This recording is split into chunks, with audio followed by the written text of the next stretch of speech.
Again, my name is Bobby Bonner. I'm the founder and CEO of BM3 Technology. BM3 Technology is a green energy technology company that specializes in the integration of technologies to create a green, energy efficient, sustainable, eco-friendly environment. BM3 Technology, we provide real estate development, design, architect, and green energy consulting services. BM3 Technology integrates green technologies, photovoltaic, passive solar, wind power, geothermal, and hydropower energy sources with green building materials and automated technology for power, HVAC, interactive networks, system controls and management, security, and entertainment. And our focus is proposing to develop on the north side where the Project Connect next NGA West revitalization neighborhood. This side should keep moving faster than I want it to, but. And so what we're doing, we're trying to improve the quality of life for the individuals, families, and children who live, work, and worship in the Jeff Vanderloop neighborhood, which is our starting point, in the Ville neighborhood, and working with the other 8 choice neighborhoods in the development process. Our strategy is to develop professional and personal relationships through community revitalization. We want to focus on housing and infrastructure, economic stimulus, life skills, health and human services, academia, job training, employment, and entrepreneurship. So some of you may have seen this underlay map, but what we did was added an overlay to that original Project Connect map, which would include the entire neighborhood of Jeff Vanderloop, the Ville neighborhood, and Fairground Park. We have divided that into 4 sections. That way we can kind of, each section has something different to offer into it. Sorry, I can't stop this thing from going forward. So we've divided, sector 1 is more of the commercial, new startup businesses. Section 3 is for sports and recreation. Section 4 is arts and entertainment, and section 2, the Ville neighborhood, is another educational program. Now we've divided that up. You see where it says Central Institute of Technology, and this is a proposal for the north side. The purple areas will be all commercial, mixed-use structures for businesses. The light blue is residential, the pink is mixed-use commercial retail, and the blue is education. So what we're looking at is doing the city as a campus. We're creating a campus with the city within this area. The areas we're going to focus on is social capital, which would encourage neighborhood leadership, planning working groups. We're going to locate our corporate offices in the neighborhood so we can work with the community within. We're going to implement use and application of green technology and renewable energy sources community-wide. We're going to prepare a workforce for jobs in the 21st century. Let's say like the jobs that's coming up with the NGA. With the NGA, we're working with the USGIF academic program to put the geospatial technology in high schools, as well as other technologies that focus off geospatial, like aerospace, space exploration, transportation, those type of jobs. We also want to support the community in health and human services. This is our social medical facilities, making sure there's groceries in the neighborhoods. We're going to focus on green living, which is wellness, health and nutrition, organic foods, fitness, and we're going to also promote senior housing and senior activities. This is kind of some of the things that we want to create in the community that we'll focus on is green spaces, your parks and open space, groceries, whether it's local groceries like a Schnucks or a Whole Foods or Trader Joe's. So there could be different type of groceries in the community, and you don't have to drive so far to go get whatever type of grocery you want. We want to work on streetscapes for retail and entertainment and housing. We want to focus on sustainability, trying to reduce the use of products and plastics to go to paper-based products. We've discussed those in the sustainability working group.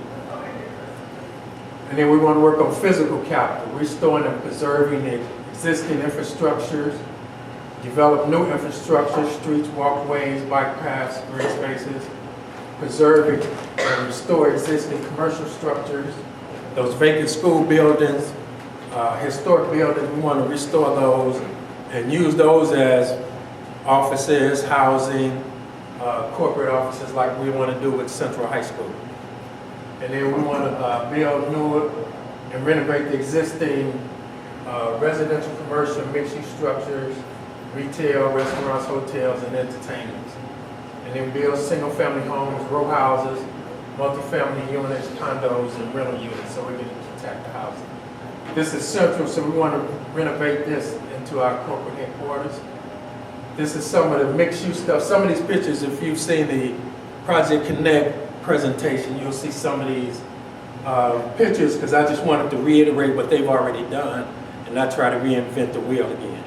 So that's why you see some of the same pictures that we'll focus on: mixed-use structures, stormwater, rainwater, irrigation, public transportation, and healthy lifestyle.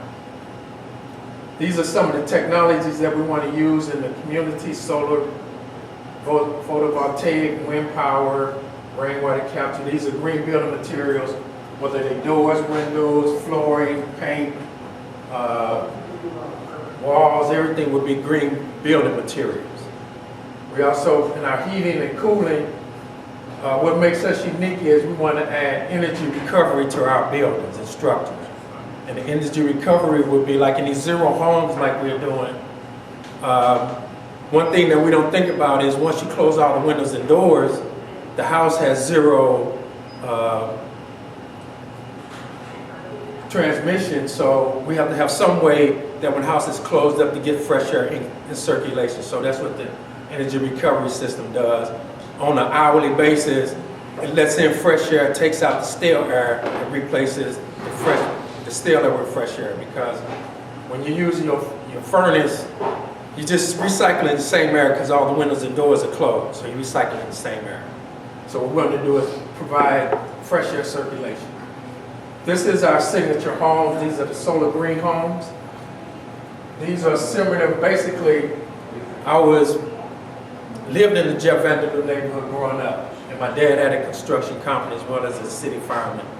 And he taught me construction from little kid. So these houses are based on St. Louis architecture, houses in St. Louis architecture, because that's what I learned, that's what I know. And so they are, this is a 2-story brick house with a basement. That's one of the persons asked me, does they have basement? Yes, we do have basements. They're open floor plans. Like you can see, open floor plan, you come in and go all the way through the kitchen. And then there's a second floor and a basement that has demonstration. This is kind of just some of the interior, looking at the front door. Looking from the kitchen into the living room, looking from the living room into the kitchen is picture 3. And you just get kind of a picture of the kitchen area. So it's just kind of a straight through. But they're all green building materials. And this is our signature also, this piece right here. It's a support beam, but we want the residents to decorate that piece however they want it. It would be like their own kind of input into the house. And then this is a set of row houses, just different looks and patterns and styles of the houses that we could do. We could use row houses or single family houses in the community. Education would be our after-school program, which is after-school labs, which focuses on STEM, reading comprehension, and life skills. And that's what we focus on, those 3 things. Our curriculum is based on getting the kids to think critically, think positive, act responsible, make good decisions, and understand how to research using these educational tools and technology that we provide. And these are just within that campus area that I talked about. There's 4 high schools: Sumner, Beaumont, Central. Beaumont will be we want to use as a corporate office for the after-school labs interactive program. Sumner, we're starting a after-school program with them this fall. We're going to start media production and coding, and then as we develop over the years, we'll do other technologies. And then Vashon will be one of the high schools in the development area, and also Clyde C. Miller. So we want to focus on the high schools first, and then the middle schools, and then pre-K through 6. And this is just one of our projects in St. Louis County. This is the existing building. It's a school, church, and we're going to convert that into a technology center, so you see the rendering of what it would look like in the future. So these are the kind of things that we're going to focus on. In the development area, everything is community-based, so we want to, that's why you didn't see any pictures of buildings, because we want the community involved, local business, everybody to have an input on what those buildings and what that neighborhood should look like.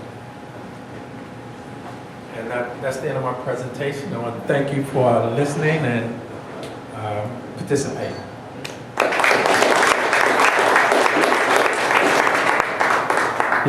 Thanks, Bobby. And apologies, the slide advancing, that was on me. I thought I hit apply all, but I only did it to the first slide, and I picked up on it too late, but I didn't want to interrupt you.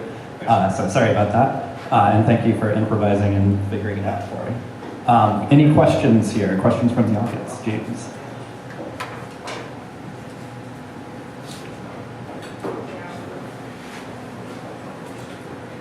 Bobby, Yes. first of all, let me apologize. Every program, every event that I go to that's involved around the MGAs in North St. Louis,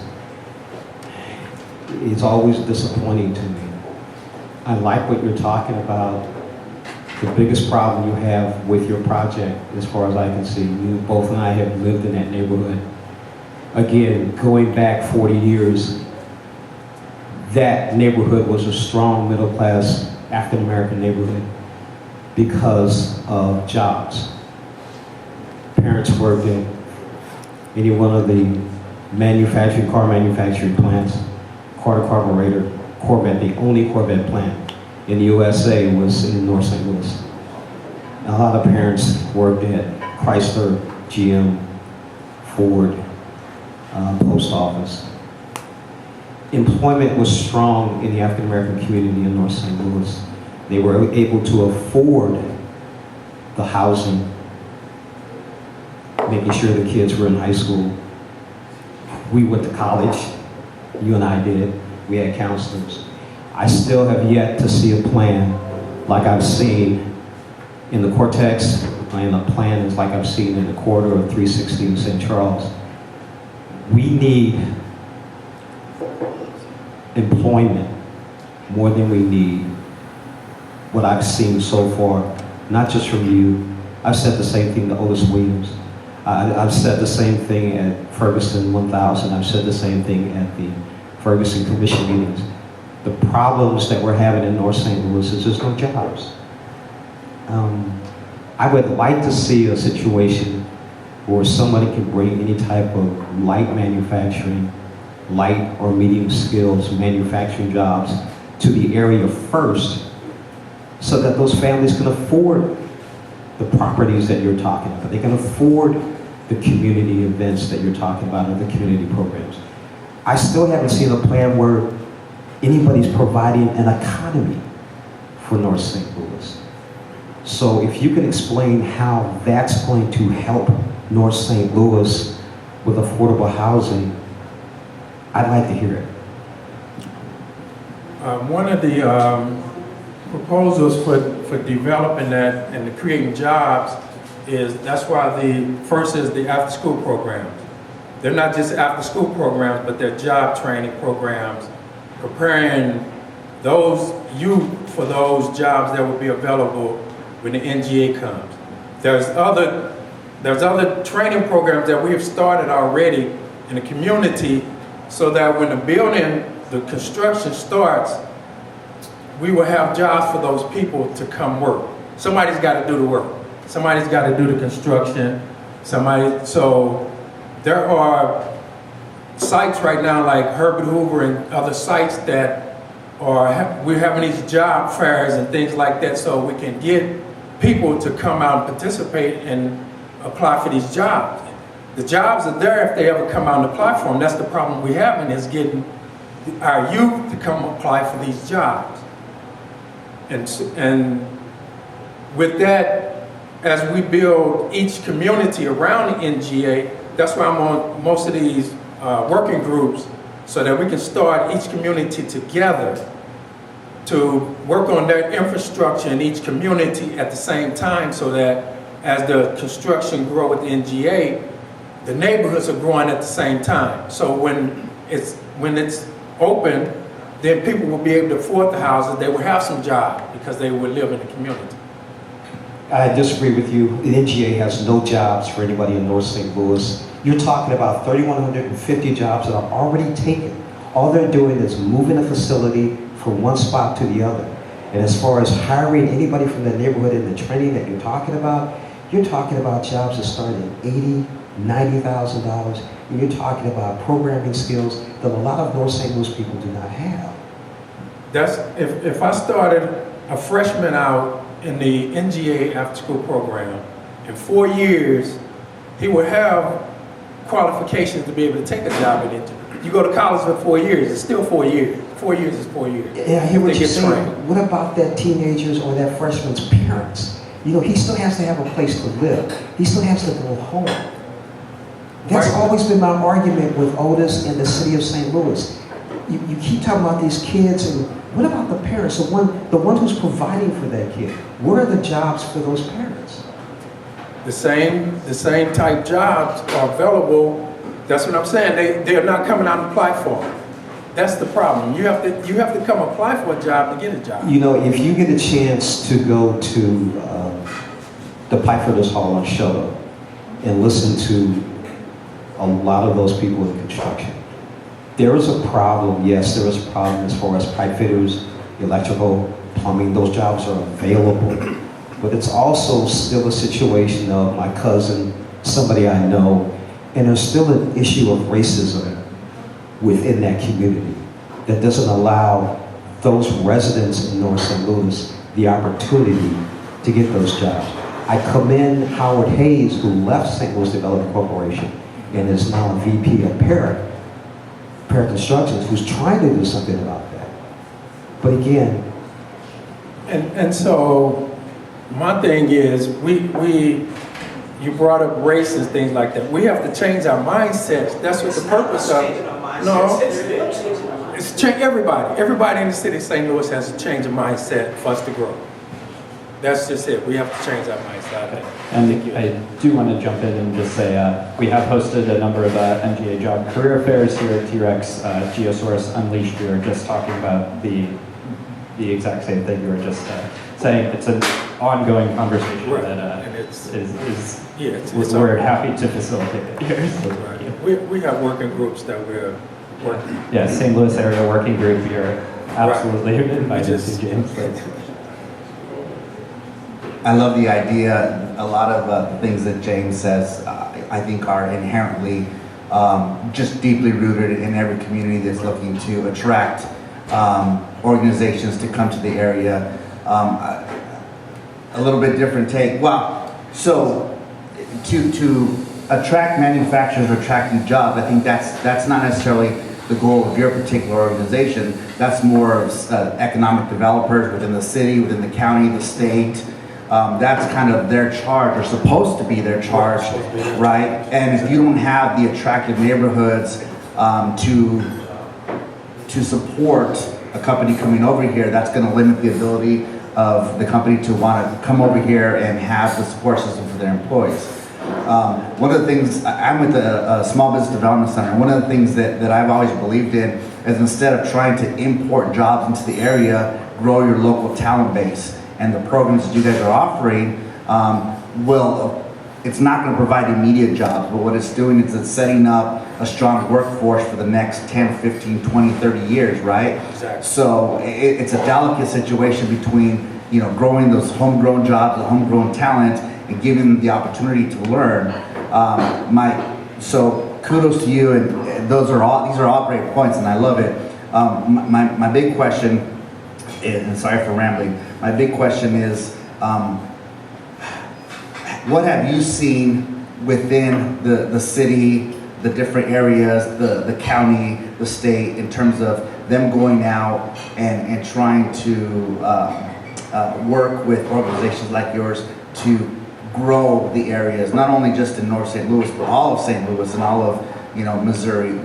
What are the efforts do you see there that they're doing? Are they maximizing their efforts? Because there's a lot of groups like yours that are wanting to be part of the change, but we all know politically things just go very, very slowly.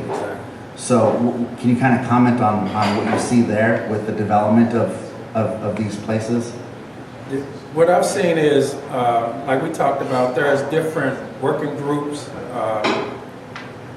that we do. There's the Sustainability Working Group, there's the Project Connect Working Group, and as each one of these working groups, we are bringing information, we're exchanging resources, we're networking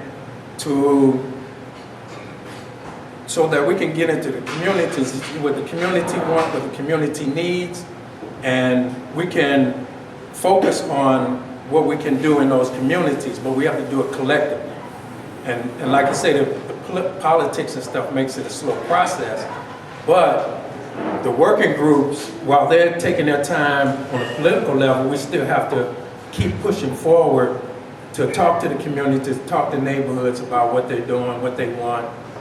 If one community, let's say there's 4 communities in the North Quarter, we put one grocery store that could service all 4 communities.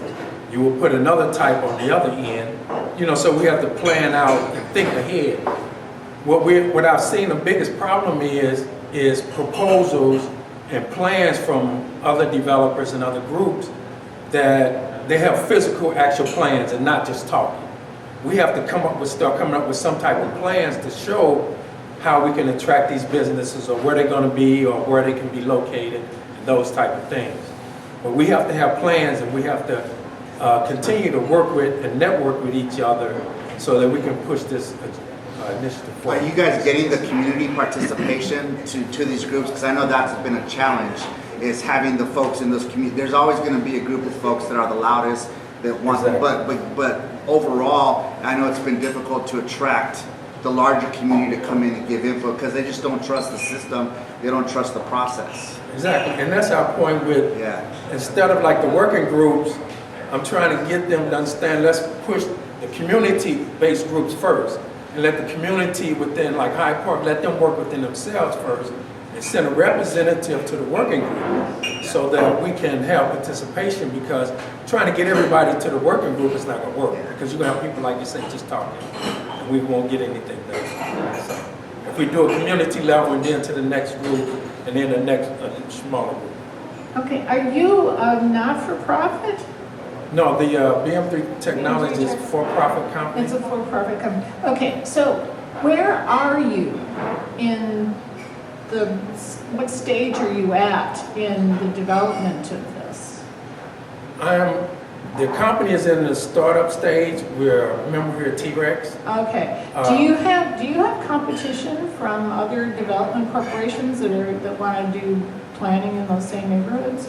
So far, not yet, because there's no other developers that are presenting anything, so we don't know who they are. Okay, so you're still kind of in the planning stages. To get members, you said your biggest problem is getting members of the community to buy in and give you some feedback. Have you approached the St. Louis American to cover you? Have you approached all the ministers and all the barbershop owners in that neighborhood? Well, that's where we work. That's what the purpose of getting to the community groups, so we can get these people in that community out. The businesses, the residents, Right, but I'm thinking those particular people right. are the ones who can talk to the community on your behalf. Exactly. Exactly. That's why you want them at the community groups and not the working groups. The community groups, that's what we were talking about the other day, was going to these businesses, knocking on their doors, telling them we need their support and their input for what goes on in the community, because if they planning on staying, and then because of their existing businesses, we are looking to improve the quality of that neighborhood, the business, the structure, and everything. Okay, what would be your first project to actually do construction on? Our first project is to acquire lots within the development zone that we can build our homes on, so that we can show the product. We will start building one or Is two. there a CDC that works that neighborhood right now or not? It is, but it's kind of divided because each community is focused on their own community. So when we get to the working groups, that's where we get to see what the other neighborhoods are doing.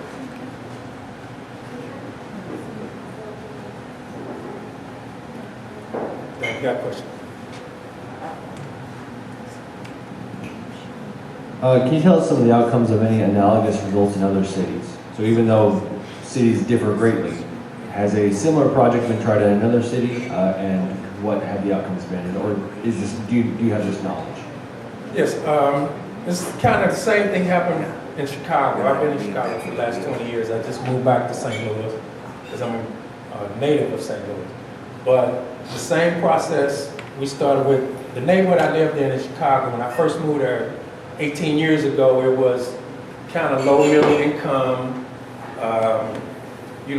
rental units, things like that. And what the city did when we started the AIA Committee on the Environment. That's how we started, with like the Sustainability Committee here. And we started talking about green in the city and things like that. The mayor bought in real quick, and we started actively because the mayor, when he bought in, it took away some of the politics of decision making because he had already bought in. We started on the neighborhood, and we started changing the neighborhood by building, infilling vacant lots, tearing down old buildings, people build new structures on them. We started greening the community. We started focusing on education, which we promoted into the high schools. What happened was even like the corporations like Google and McDonald's, Hamburger Corporation, they started moving their corporate offices into the community because they saw the community improving. The United Center, which was just a place for the Bulls and the Blackhawks to play, they moved their whole training facilities in the community. So the foundations of those corporations start moving in, and then we started renovating the housing, and jobs started moving in because Google had moved in, and the employees at Google decided they didn't want to have to drive to the suburbs, so they wanted to move in the community themselves. So they could walk and shop and eat right in the community without driving their cars and things like that. So the West Town neighborhood grew in this similar situation where now the homes are pretty much overpriced, and they've got multi-unit housing, they've got condos, they got lofts, things like that. They used to be warehouses and factories and stuff like that are now apartment buildings or office buildings and things like that. So I've seen it happen. I've been a part of the initial process from the ground to get it going to start and where it is now. I think we definitely touched on it. What can the community do for you? Is we're getting feedback, getting the word out right now. Yeah, and the most important thing for the community is to come to these community meetings. We get a lot of people that, like say, will come and they'll bicker about, getting displaced because the NGA took that land, but they only 2 blocks away. And you got a nice home and stuff, but while they're complaining about things that happen, we are trying to get them to focus on what is and where we go from here. We know all that happened in the past, but we got to start somewhere to go forward.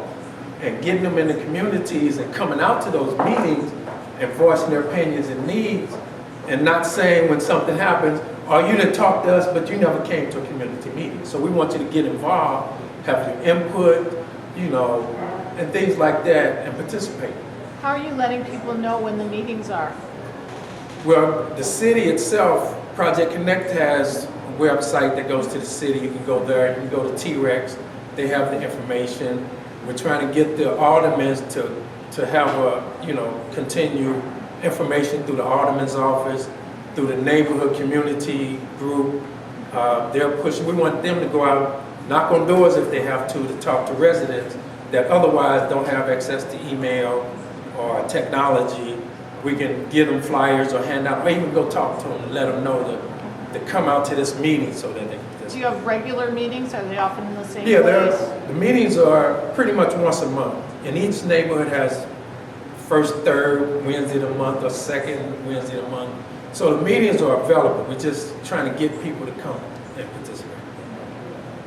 And putting my T-Rex hat back on, I mentioned it, the last Geosaurus Unleashed we hosted, we talked about education preparation for geospatial technology. That's not specifically just NGA, but geospatial workforce in general. Huge talking point of that is that we need to focus on people first. It's not just teaching tech skills. Technology skills change all the time. It's about investing in the people who live in our city, building up a workforce, and not fully expecting someone to come in and, you know, quote, save us. That it's developing a workforce here. So that's a major focus of what we're Right, and at T-Rex with Geosaurus focused. Exactly, that's the point of our life skills portion of the curriculum is to teach life skills to the residents and what resources are available, how to access the resources, job training,